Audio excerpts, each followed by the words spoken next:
చాలామందికి ఇదొక కోరిక కోరాలి అన్న సంగతే తెలియదు. ఏ కాడికి మోకాళ్ళు వేసిన దగ్గర నుంచి అయ్యా మా అబ్బాయి, మోకాళ్ళు వేసిన నుంచి అయ్యా మా అమ్మాయి అని కొంతమంది అయ్యా అప్పులు, కొంతమంది అయ్యా రోగం అని. అప్పులు, రోగం, అబ్బాయి, అమ్మాయి అన్నీ తెలుసు. నువ్వు దేవుని ముందు మోకాళ్ళు వేసినప్పుడు ముందు అడగాల్సినది ఏంటంటే, నీ వలే నన్ను చెయ్యి,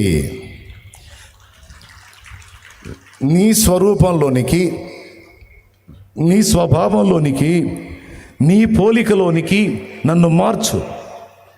ఇది తమ్ముడు, ఇది అక్క, ఇది అన్న, ఇది చెల్లి, మనం ఎప్పుడు దేవుణ్ణి అడగవలసిన ప్రధానమైన ముఖ్యమైన కోరికే. ఇది ఎలా వచ్చింది మనలోకి? రెండు విషయాలు చెప్తా, గుర్తుపెట్టుకోండి.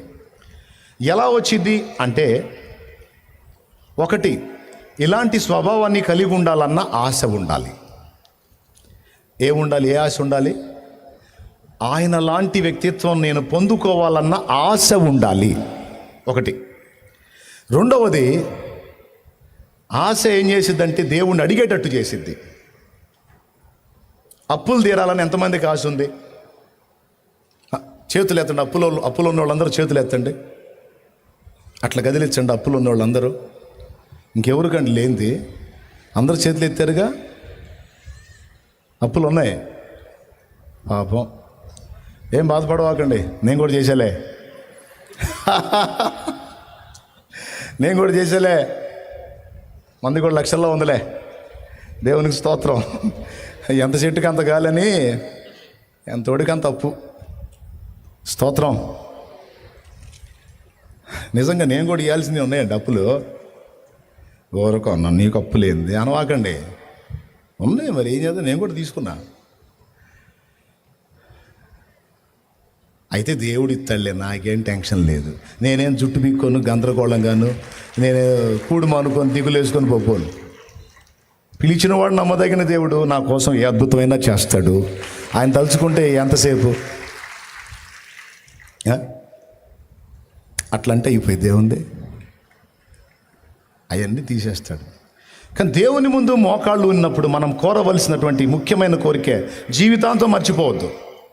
ఎప్పుడు మోకాళ్ళు వేసినా, నా తండ్రి నన్ను నీ వలె మార్చు, నాకు ఆశగా ఉంది, నన్ను నీ వలె మార్చు. నీ స్వరూపం, నీ పోలిక నాకు ఇచ్చావు, నీ స్వభావాన్ని కూడా నాకు ఇవ్వు.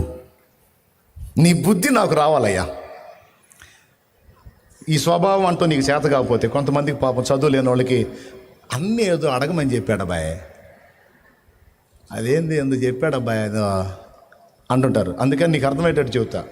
స్వరూపాలు ఇవన్నీ నీకు అర్థం కావు, స్వభావాలు నీకు అర్థం కావు. కాబట్టి అయ్యా నీ బుద్ధి నాకు వచ్చేటట్టు చెయ్యి. ఈ మొక్క అయితే అనగలవు, ఈ మాట అయితే అనగలవు. అయ్యో ఎప్పుడన్నా మోకాళ్ళే, అమ్మా అయ్యో నీ బుద్ధి నాకు ఇవ్వవా, నీ బుద్ధి నాకు వచ్చేటట్టు చేయవా. నేను కూడా చేస్తా ఈ ప్రార్థన, మీరు కూడా చేయండి. ఒకటి, ఆశ ఉండాలి. రెండు, ఆయన అడగాలి, నీలాగా నన్ను మార్చు, నీ వ్యక్తిత్వం నాకు కావాలి, ఎందుకంటే అది నాకెంతో ఇష్టమైన మనసు. నీ వ్యక్తిత్వ సౌందర్యం కావాలి, నీ బుద్ధి నాకు కావాలి, నీ వలె ఉండాలి, నీలాగా బతకాలి. ఆశ ఉంది కానీ అష్టవంకరలో బతకలేకపోతున్నా. నాకు ఆ శక్తిని ఇవ్వా, నీ వలె నన్ను మార్చవా, నీ బుద్ధి నాకు ఇవ్వవా అని అడుగుతా ఉండు. రోజు అడుగు. నా తండ్రి నీకు ఇయ్యకపోతే అప్పుడు అడుగు. సమస్యలకు పరిష్కారం అడుగుతావు, పరిశుద్ధాత్మ అభిషేకం అడుగుతావు, ప్రార్థనలో ఎన్నో విషయాల్లో జయం అడుగుతావు. మంచిదే, అడుగు.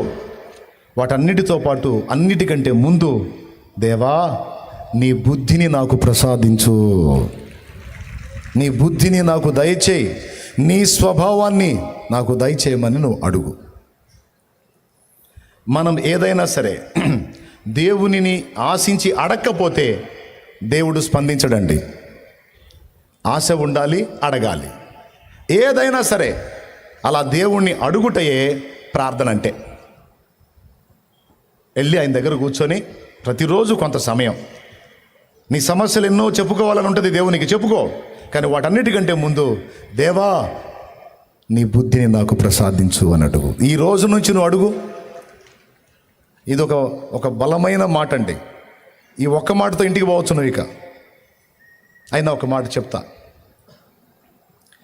ఆ బుద్ధిని మన లోపలికి ప్రవేశపెట్టడానికి దేవుడు ఆశ కలిగి ఉన్నాడు. ఆ ఆశ ఎరిగిన నువ్వు అదే ఆశను ఆయన ముందు వ్యక్తం చేస్తే ఆమేన్ అంటాడు. అప్పుడు నీలో ఉన్నటువంటి ఆ దుష్ట స్వభావం, ఆ పాత ప్రాచీన స్వభావాన్ని దుళ్ళగొట్టి వెళ్ళగొట్టి తన దైవ స్వభావంతో నిన్ను నింపుతాడు. స్టార్టింగ్లో మనం ఎవరని? మానవులమై. తర్వాత దుష్టుడి చేత శోధింపబడి ఏమయ్యాము? దుష్టులమయ్యాము. దుష్ట స్వభావాన్ని పొంది దుష్టులమయ్యాము. అలాంటి మనల్ని ఇప్పుడు చేతుల్లోకి తీసుకొని ఆయన రక్తంతో కడిగి పరిశుద్ధపరిచి ఈ దుష్టులైనటువంటి పిల్లలలో ఉన్నటువంటి ఈ అవిధేయత పిల్లలలో ఉన్నటువంటి ఈ ఉగ్రత పాత్రమైనటువంటి ఘటముల్లో ఉన్నటువంటి ఆ దుష్టత్వం, అవిధేయత, ఉగ్రత పాత్రమైన నేరములన్నీ తొలగించి దేవుడు తన స్వభావాన్ని మనలో నింపటానికి పని చేస్తున్నాడు. ఇప్పుడు చెప్పండి, ఒకవేళ నిజంగా మనం పూర్తిగా దైవ స్వభావంతో నింపబడ్డామనుకో, ఆ తర్వాత మన కేడర్ ఏంటో తెలుసా? దైవములు. అసలు మనల్ని ఏం చేయాలని చేతపట్టుకుంటున్నాడో తెలుసా? దైవాలను చేయాలని కోరిక, ఆయన కోరిక. అది మన మీద ప్రణాళిక. మనమేంది? మనం దైవం ఏంటి? దైవాన్ని మనం ఆరాధిస్తాం, మనం మొక్కుతాం, ప్రార్థిస్తాం, కానీ మనం దైవం అవటం ఏంటి? నేను చెప్పేది నిజమమ్మా. నిన్ను ఒక దైవంగా మార్చాలనే యేసయ్య నిన్ను చేతబట్టుకున్నాడు. ఎంతమందికి అర్థమైందో మరి చేతులు ఎత్తితే సంతోషపడతాను, నిజంగా అర్థమైతే. దయ్యములాగా ఉన్న మన బతుకుల్ని, దుష్టత్వంతో నిండిపోయిన మన బతుకుల్ని చేతబట్టి ఆ దుష్టత్వాన్ని మనలో నుంచి వెళ్ళగొట్టి దైవములుగా మార్చాలనేదే యేసయ్య కోరిక. యేసయ్య ఏమై ఉన్నాడు? మానవుడై ఉన్నాడు మరియు దేవుడై ఉన్నాడు. ఇప్పుడు మనం ఏమై ఉన్నాం? ముందు మానవులమై ఉన్నాము. తర్వాత దుష్టుడి శోధనకు లోన ఏమయ్యాము? దుష్టులమయ్యాము. ఇప్పుడు మనల్ని ఏం చేయాలని కోరుకుంటున్నాడు? దైవములను చేయాలని కోరుకుంటున్నాడు. అది తమ్ముడు దేవుని ప్లాన్. కొంతమంది మనుషులను చూసి, మా అమ్మ దేవత లాంటిది, మా నాన్న దేవుడు అని పిల్లలు చెప్పుకుంటారు. ఎవరమ్మ వాళ్ళకి దేవత, ఎవరు నాన్న వాళ్ళకి దేవుడు. కర్ర తీసుకొని బాదారు అనుకో, ఏమంటారండి? మా అమ్మ దెయ్యం, మా సరే వదిలే. కొంతమంది మనుషులు చూసి అంటారు, అయ్యా దేవుళ్ళలాగా వచ్చావయ్యా, దేవుళ్ళ లాంటోడివయ్యా, అమ్మా దేవుళ్ళ లాంటి దానివమ్మా నువ్వు అంటారు. ఏదో ఒక సుబుద్ధి మన దగ్గర చూసి, ఒక దానగుణం, ఒక దయాగుణం, ఒక కనికరం, ఒక మంచి బుద్ధి మన దగ్గర చూసి, అమ్మో నువ్వు దేవుళ్ళ లాంటి దానివమ్మా, అయ్యో నువ్వు దేవుళ్ళ లాంటోడివయ్యా అంటారు. నా ప్రభు ఏం చేయబోనుకున్నాడో తెలుసా? లాంటోడు కాదు, అసలు దైవాన్ని చేయాలని పూనుకున్నాడు. ఆయన మానవుడు మరియు దేవుడై ఉన్నట్టు మానవులమైన మనల్ని దేవుడుగా, దైవములుగా చేయాలనేది ఆయన అనాది సంకల్పం.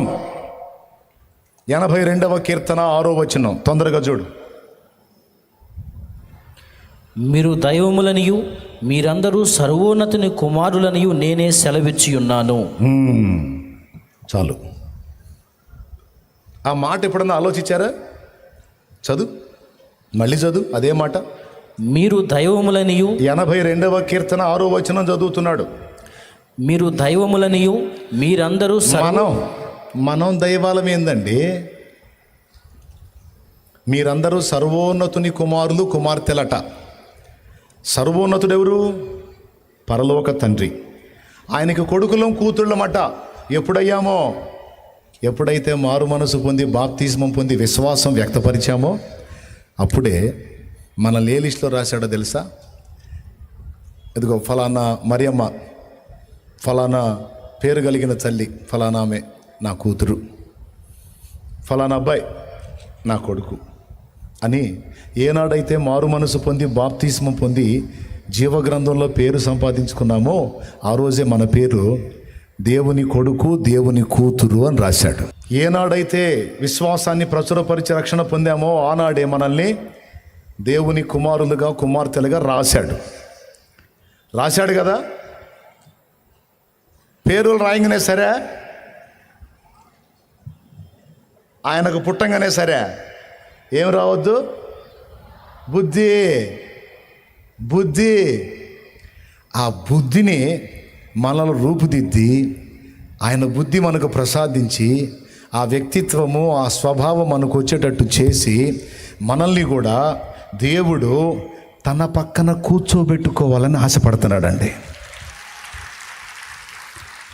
నమ్ముతారా? మిమ్మల్ని అందరినీ సేవకుల్ని చేసి నా పక్కన కూర్చోబెట్టుకోవాలని నా ఆశ ఉందండి. వీళ్ళలాగే మిమ్మల్ని అందరినీ సేవకుల్ని చేసి, సేవకురాళ్ళని చేసి నా పక్కన కూర్చోబెట్టుకోవాలని నాకు ఆశ ఉంది. తప్ప? న్యాయమేనా? అవుతారా? దేవుడి చిత్తం అయితే అవుతాంలే అన్నా అని చెప్పండి. నేను ఎలాగైతే ఆశపడుతున్నానో నేను కూర్చున్న దాని ప్రక్కన మీరు కూడా కూర్చోవాలని నా ప్రభు, నా యేసయ్య మనల్ని అక్కడ కూర్చోబెట్టాలని అంత బాధపడ్డాడండి. మనల్ని ఆయన దగ్గర కూర్చోబెట్టాలని అదిగో ఆ సిలువను మోసాడండి, అదిగో ఆ శ్రమను అనుభవించాడండి. అదండి అసలు ఆయన ప్లాన్. సిలువను మోసాడు, బాగానే ఉంది. కొడుకు కూతురు అని పేరు రాశాడు, బాగానే ఉంది. ఆ స్వభావం ఏమో, మన బుద్ధి ఏమో అన్ని వంకర బుద్ధి, మనదేమో వంకర రాక టింకర బుద్ధులు, మన బుద్ధులని పనికిమాల బుద్ధులు. అసలు ఈ బుద్ధులు ఎప్పుడు మారాలి? ఆయనలాగా ఎప్పుడు అవ్వాలి? ఈ జన్మకైద్దంటావా అనే డౌట్ రాలా నీకు? ఇదిగో నిజం చెప్పు, ఈ అష్టవంకరలో ఉన్న బుద్ధి మనది. అసలు ఈ బుద్ధి ఎప్పుడు మారాలి? ఆయనంత పరిపూర్ణత ఎప్పుడు రావాలి? అసలు సాధ్యమేనంటావా? అరే బుడ్డ పిల్లోడు ఎవరన్నా ఉన్నారా? ఈ మధ్యలో లేరు ఎవరు? చిన్న పిల్లోడు ఎవరన్నా ఉన్నారా? రా. ఇప్పుడు ఈ నా పక్కన నిలబడి అనుకుంటాడు, దా మనం ముందుకు పోదా, దేవునికి స్తోత్రం, హల్లెలూయా. అరే నీకేం ఆశ ఉందిరా? మీసాలు రావాలని ఆశ ఉందా? ఉందా? చూసావా, వాడికి ఆశ ఉందంట. ఎట్టా శాలేమన్నకి మీసాలు ఉందంట. నిజం చెప్పు, ఆశ ఉందా లేదా? ఒట్టి మీసాలేనా, గడ్డం కూడా? ఒట్టి మీసాలు. గడ్డం మీసాలు. వాడి గడ్డం కూడా కావాలి, వాడి గడ్డం కూడా కావాలంటండి. సరే, మరి హైట్ ఇంతే ఉంటావా, నా అంత ఎత్తు కావాలని ఉందా? నీ ఎంత కావాలి? నా అంత ఎత్తు కావాలని ఉంది. చూడండి, వాడికి గడ్డం కావాలి, మీసాలు, నా అంత ఎత్తు కూడా కావాలి, అంతేనా? నా అంత లావు కావాలని ఉందా? ఇట్నే సన్నంగా ఉండాలని ఉందా? నీ అంత లావు. నా అంత లావు. రైట్. ఏది మా ఇద్దరిని చూపించిన ఆయన కెమెరా.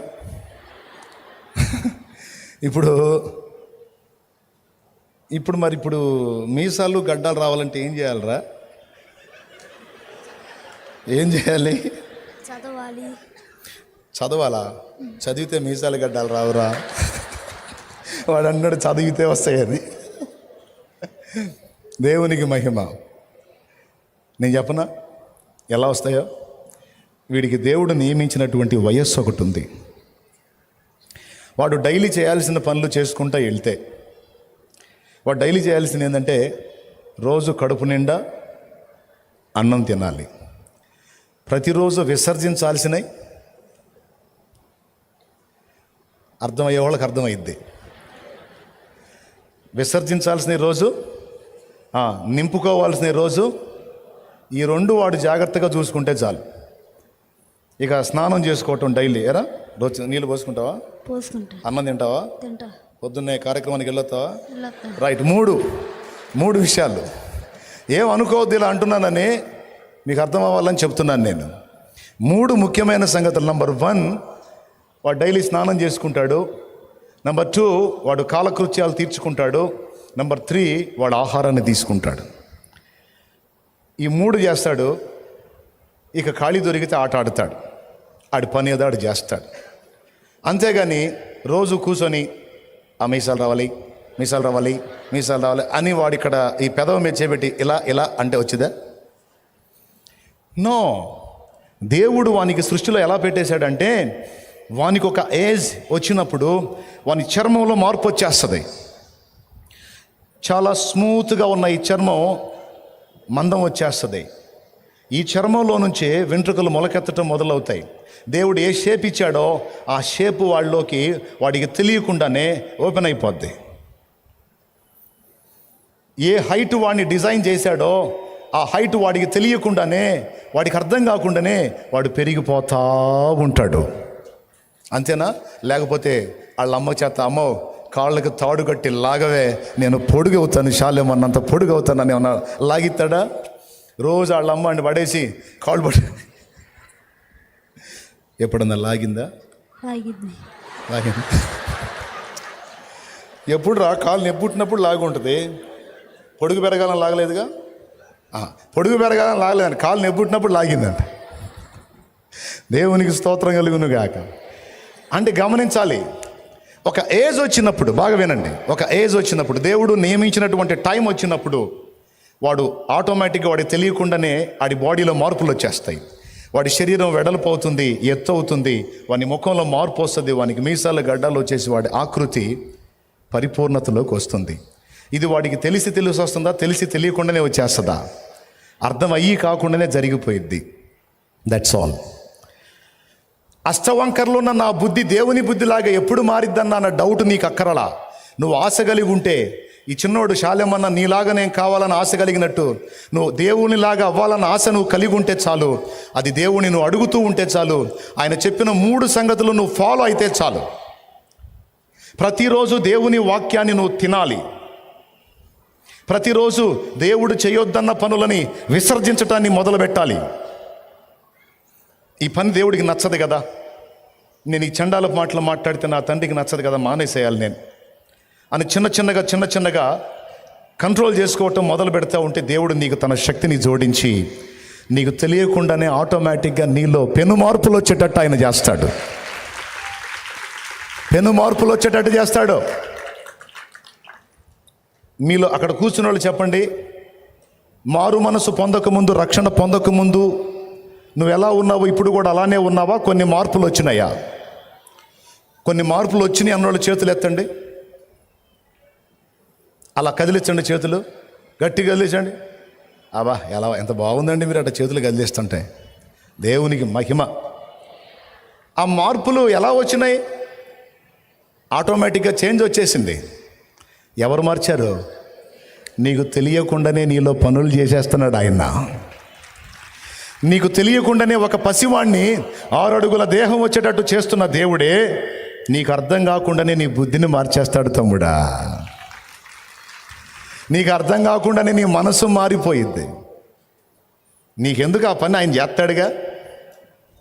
ఆ పని చేసే ప్రక్రియలో, థ్యాంక్ యూ నాన్న, గుడ్ రా, వెరీ గుడ్ బాయ్, వెల్.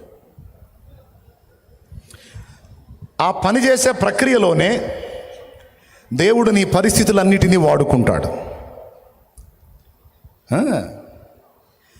నిన్ను అలా తీర్చిదిద్ది నీలో దుష్టత్వాన్ని వెళ్ళగొట్టి దైవ స్వభావాన్ని నీలో నింపటానికి దేవుడు పూనుకున్నాడు గనక కొన్ని రకాల పరిస్థితుల్ని, కొన్ని మేలుకరమైనవి ఉంటాయి, కొన్ని కీడుకరమైనవి కూడా అనిపిస్తాయి.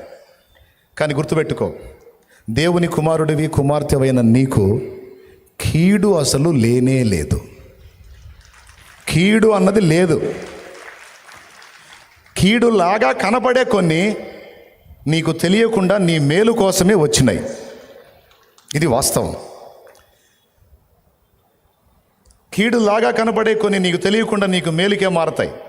తర్వాత నీకు అర్థమైంది, ఆ రోజు నాకు ఆ పరిస్థితి రాకపోతే వామ్మో నేను ఇలా ఉండేవాడిని కాదు అని నీకే అర్థమైద్ది. దేవునికి మహిమ కలుగును గాక. కొన్ని రకాల పరిస్థితులను దేవుడు నీ జీవితంలోనికి అనుమతించి, అవి కొన్ని ఇబ్బందికరమైనవి, కొన్ని ఆనందకరమైనవి, రెండిటిని రప్పించి నిన్ను ఆయన స్వభావంలోనికి రూపాంతరపరుచుకుంటున్నాడు నా యేసయ్యా. ఒకప్పుడున్న పెడద్రం ఇప్పుడు లేదు నీ దగ్గర. ఒకప్పుడున్న నడమంత్రం లేదు ఇప్పుడు నీ దగ్గర. ఒకప్పుడున్న మిడిమేళం లేదు ఇప్పుడు నీ దగ్గర. చాలా విరిగిపోయావు. ఒకప్పుడు పెళలాడే మనిషివి ఇప్పుడు దేవునికే స్తోత్రం అనే డైలాగులు వచ్చినాయి. నీకే తెలుసా సంగతి ఎలాగ మారావో. దేవునికి స్తోత్రం. ఎటుపోయిందా నడమంత్రం, ఎటుపోయిందా మిడిమేళం, ఎటుపోయిందా పెడద్రం, విరిగిపోయింది. ఎవరు ఎరగొట్టారు? ఎప్పుడు మొదలుపెట్టాడు పని? దేవుడే. ఈ ఒక్క మాట కూడానండి, అష్టవంకర్లు ఉన్నాయిగా మన దగ్గర. మన బతుకంత వంకర టెంకర బతుకుగా దేవదూతలకి మనల్ని చూపించి, అది వాళ్ళని చూడండి, వాళ్ళు నా పక్కన కూర్చుంటారు. అయ్యా నువ్వు దేవుడివయ్యా, వాళ్ళని నేను ఎలా చెక్కుతానో, వాళ్ళని నేను ఎలా తీర్చిదిద్దుతానో మీరు చూడండి. కానీ ఈ మాట చెప్పినోడు ఎవరు? సైన్యములకు అధిపతి యెగో యెహోవా, యూదా గోత్రపు సింహం. పనికి పూనుకుంది ఎవరు? ఆయన. మరి ఆయన పనికి పూనుకుంటే పని ఒక దారి అయ్యిద్దా, మధ్యలో ఆగిద్దా? ఆ దారి అయ్యిద్ది అన్నవాళ్ళు ఎంతమంది ఒప్పుకుంటారు? చేతులు ఎత్తండి. అందుకన్నాడు యాకోబుతో, ఆ మాట నీతో కూడా అంటున్నాడు, నేను నీతో చెప్పినది నెరవేర్చు వరకు నీ చెయ్యిని విడవను. నేను నీతో చెప్పినది నెరవేర్చు వరకు నిన్ను విడవను, నిన్ను ఎడబాయను. ఏది అనుకున్నానో అది నీలో జరిగిస్తాను.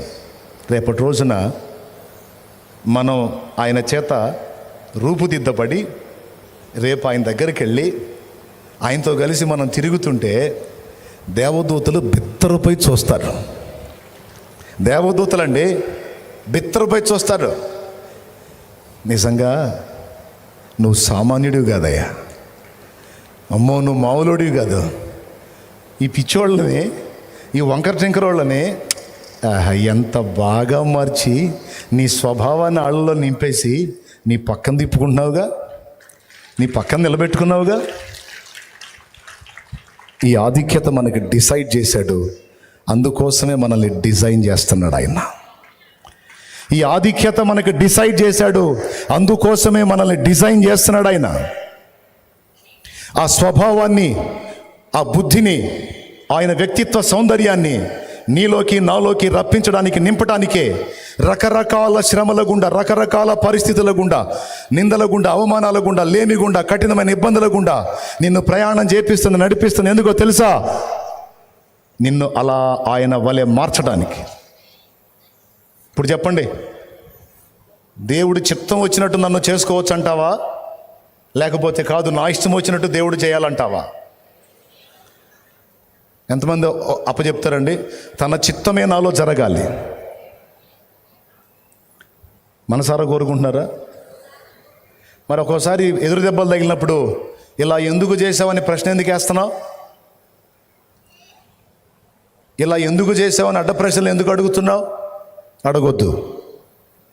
ఒకటే అనాలి, నువ్వు ఎందుకు చేసావో ఇప్పుడు నాకు అర్థం కాదు, కానీ భవిష్యత్తులో అయితే నాకు అర్థమయ్యేటట్టు నువ్వు చేయగలవు. కాబట్టి నీ చిత్తానికి నన్ను నేను అప్పగించుకుంటున్నాను. నీ ఆలోచన చొప్పున నన్ను నిర్మించి, నీవు అనుకున్న విధంగా నన్ను సిద్ధపరిచి, నీ పోలికలోనికి, స్వరూపంలోనికి, స్వభావంలోనికి నన్ను మార్చి నీ రాజ్యంలో నిలుపు. నాకంతే చాలు ప్రభువా.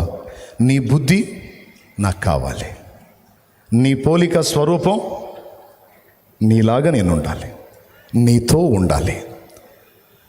ఇలాంటి ఆశ, ఈ విధమైన ప్రార్థన మనం కలిగి ఉంటే చిన్నవాడి దేహంలో వాడికి తెలియకుండానే మార్పులు వచ్చి వాడు పెద్దోడైనట్టు, నీకు తెలియకుండానే నీలో అనేక రకాల మార్పులు వచ్చి నువ్వు పరిపూర్ణుడు అవుతావు, పరిపూర్ణాలు అవుతావు.